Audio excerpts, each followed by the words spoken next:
Inclusive, Abraham Maslow, ele tem uma frase que ele fala assim, que o homem criativo não é o homem comum ao qual se acrescentou algo. O homem criativo é o homem comum da qual nada se tirou.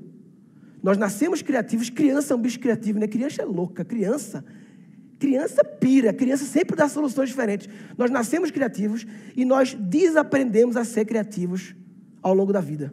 Esse papo pensar fora da caixa, nós nascemos fora da caixa, aí depois a gente entrou na caixa e agora fica velho e tem que sair da caixa. Mas nós nascemos fora da caixa. E esse processo de desaprender a ser criativo, ele ocorre durante o nosso desenvolvimento. A minha teoria que eu faço sobre criatividade chama reaprendizagem criativa. Porque nós nascemos criativos, desaprendemos, agora vamos reaprender. E por que desaprendemos? Vários tipos de bloqueios que foram ocorrendo na nossa vida. Por exemplo, a escola, né? O modelo escolar de hoje em dia, que nós estudamos e que nossos filhos ainda, a maioria estão estudando, né? A grande maioria, é um modelo prussiano, né? Vocês sabem disso?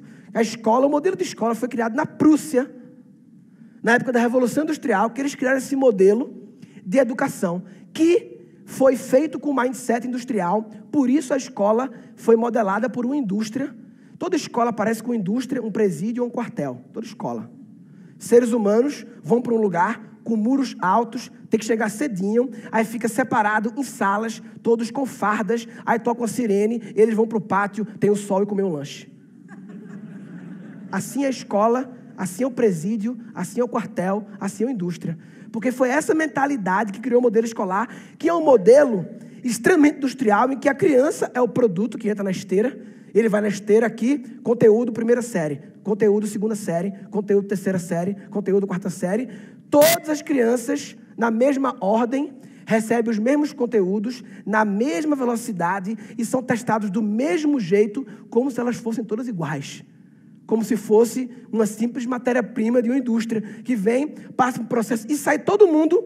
A criança entra na escola cheia de perguntas e sai com respostas. Mas as respostas daquele dia que ela aprendeu. Só que a gente sabe que o mundo está mudando, as respostas de hoje não resolvem os problemas de amanhã. Entendeu? Ou seja, a gente passa a vida inteira, a escola é engraçado, que na escola a gente recebe o primeiro e maior grande bloqueio à criatividade. Eu chamo o bloqueio da resposta, que é o seguinte. Sabe essas coisas que... Eu já vi criança desenho de colorir, que era para colorir a casa, o céu. Aí a criança colore o céu de cinza, e a professora está errada, porque o céu é azul. Isso acontece, né? Tipo, como se a resposta é azul. Porque a escola é um jogo de adivinhar o que o professor espera que você responda. Esse é o jogo da escola. Não é um jogo de criar soluções. As soluções estão criadas. Aonde? No gabarito. Está tudo predefinido já, as soluções. A gente apenas tem que chegar nelas, nunca criar. E a gente passou 10, 15 anos da nossa vida vivendo assim, num jogo que todo problema que a gente recebe, todo problema, toda questão, a gente tem que criar soluções, a gente tem que chegar numa solução que está criada já. E isso fez a gente se acostumar com uma coisa muito grave, que é se contentar com a primeira resposta certa. Aí você pensa, porra, Murilo, mas a resposta é certa. Por que não me contentar? Porque é a primeira. E é extremamente tentador, e a gente aprendeu na escola que tem uma questão, encontrou a solução, colocou a resposta, fez prova do 9, passa para a próxima, papai. Não fica perdendo tempo, trouxa. Não perde a prova. A orientação da professora é, encontrou a resposta, passa para a próxima. Porque é industrial, é fazer aquela quantidade para bater o gabarito e passar na média. Né? Como o Golf falou, ser medíocre. O que passa na média é medíocre. 7 é medíocre. Né? Tá na média. A gente se acostumou que para evoluir na vida tem que estar na média. Passar de média... Não é? A gente passa falando isso a vida toda, 10 anos falando. Ainda bem que eu passei de média, tipo, é assim que eu estou evoluindo bem na vida, passar na média, ficar na média. A gente vai se acostumando quando criança a isso. Uma vez que tiver um problema, encontrar uma resposta que funciona, já para de procurar. Não é só a escola, por exemplo.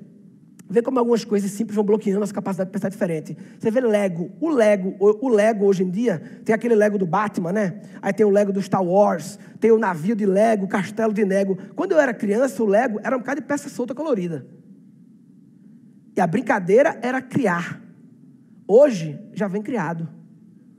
O Lego, hoje em dia, ele vem com gabarito na capa. O gabarito. Não é para você criar nada, é para chegar numa resposta que já foi criada. Isso parece pequeno, mas isso vai desde pirralho, moldando nossa forma de pensar desde pequeno. Nossa forma de sempre se contentar com encontrar apenas uma resposta que todo mundo chegou e criar algo diferente, né? Outra coisa um outro bloqueio ocorre na infância é o seguinte: criança é curiosa, não é criança? Criança é curiosa, né? Qual é a relação de curiosidade e criatividade? Eu sempre digo que criatividade é uma palavra ruim, porque a palavra cria, ela cria um peso de, porra, criar é foda, eu não sou um cara de criação. Aí eu chamo de combinatividade, é só combinar. Nada se cria, tudo se transforma, tudo se mistura, tudo se combina. Por isso que eu falei a história dos post-its, né? De como é legal. Eu cheguei em casa agora, eu abri meus post-its aqui rapidinho na mesa ali e já combinei uma coisa que o Goff falou no começo, uma coisa que ele falou no final, uma coisa que eu observei lá fora, antes de ele começar a falar, eu já combinei tudo, né?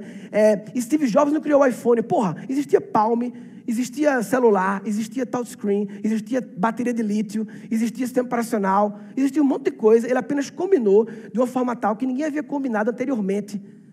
E fez, né? Agora, para você combinar, tem que ter o quê? Repertório.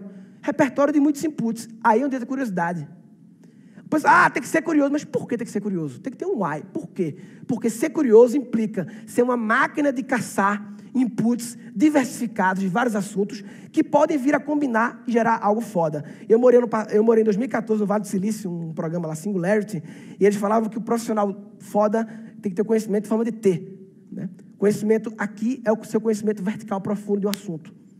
Isso aqui é o seu conhecimento superficial de vários assuntos, porque as coisas se conectam.